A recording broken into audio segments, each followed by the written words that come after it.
Hello, আসসালামু আলাইকুম guys. আপনারা কেমন আছেন গাইস? ছোটো থেকে এ পর্যন্ত শুনে আইছি অনেকে বলে যে হুইসেল দিয়া কুয়াল কীভাবে ঢুকায়।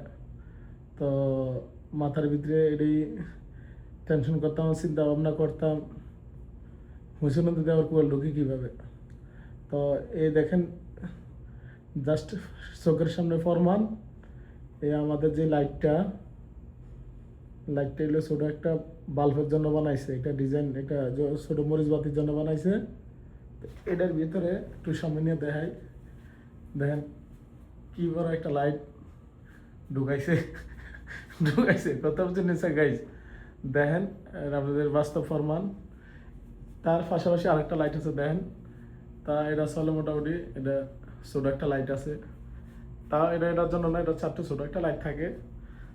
তারপরে দেখেন এটা আর এটা, এই দুইটার ভিতরে কি ফারাক একটু কমেন্ট করে জানাইবেন,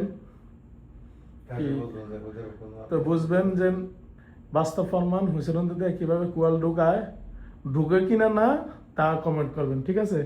এই দেখেন প্রমাণ। যদি আমি গলত কিছু বলে থাকি তো এটাও কমেন্ট করেন প্লিজ। হ্যাঁ, আজকে এই পর্যন্ত শেষ।